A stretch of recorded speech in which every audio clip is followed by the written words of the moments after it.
Oke, cek cek. Berang-berang makai parfum. Assalamualaikum.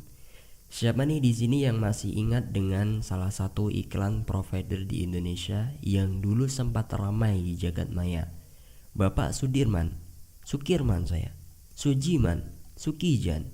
Tapi yang kita bahas bukan tentang provider atau iklannya, melainkan nama-nama yang disebut di iklan tersebut. Dengar nama-nama ini aja kita udah bisa menyimpulkan bahwa ini tuh orang-orang Indonesia. Memang cocoknya begitu.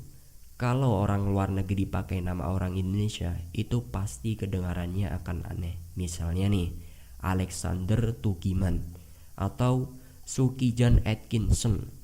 Nama orang Indonesia khususnya di daerah Jawa itu beda dengan nama orang Barat.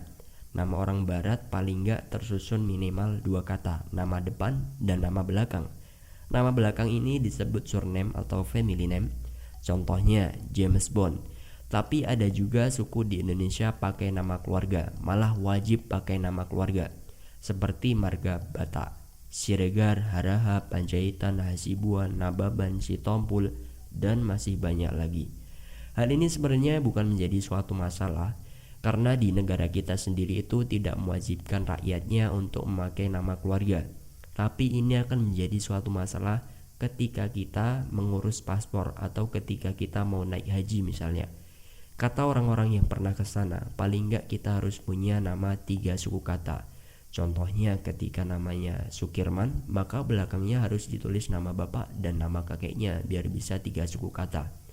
Nah, di podcast episode pertama ini akan membahas pertanyaan bagaimana sih sejarahnya dan kenapa orang Indonesia, khususnya orang Jawa itu tidak pakai nama marga atau nama keluarga.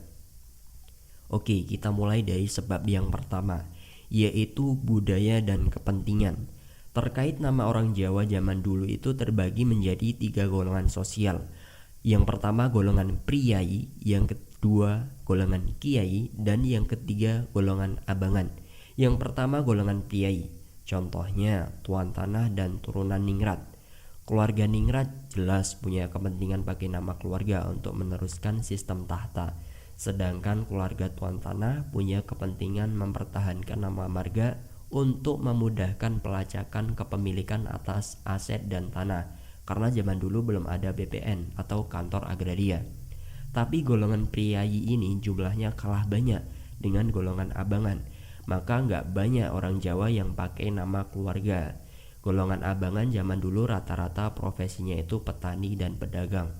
Sedangkan petani dan pedagang itu tidak terlalu mempunyai kepentingan dengan identitas cerah. Makanya di Jawa zaman dulu walaupun gak semuanya, pasti rata-rata memang gak pakai nama keluarga di belakangnya. Nah, beda lagi dengan golongan yang kedua, golongan kiai.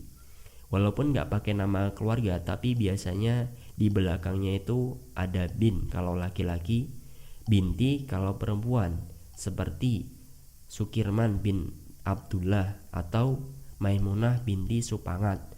Tapi ada juga yang pakai langsung di belakang namanya seperti Abdurrahman Wahid.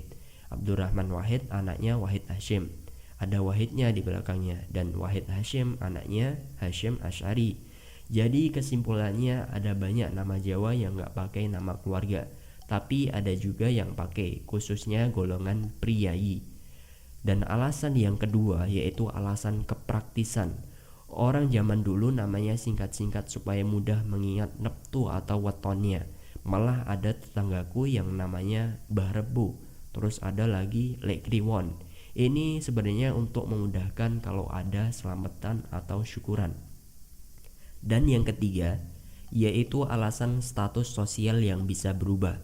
Budaya Jawa zaman dulu itu masih dipengaruhi sistem kasta sosial, di mana kasta ini bisa naik. Makanya kadang antara nama lahir dan nama setelah dewasa itu bisa beda.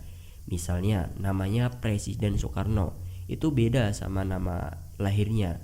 Nama lahirnya itu yang aslinya namanya Kusno, diganti Soekarno karena ceritanya waktu kecil itu beliau sering sakit-sakitan. Nah, setelah diganti jadi sembuh, ceritanya begitu.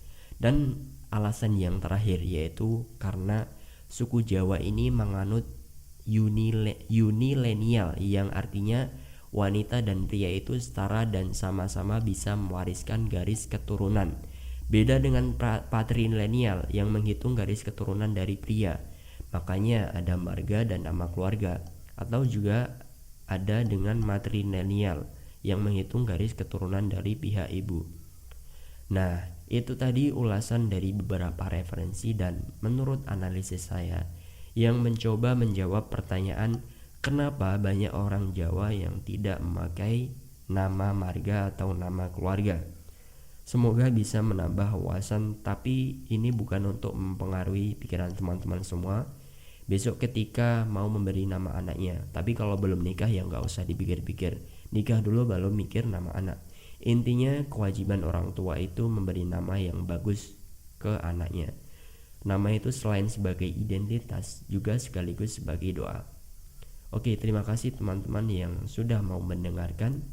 Berang-berang main PES. See you guys.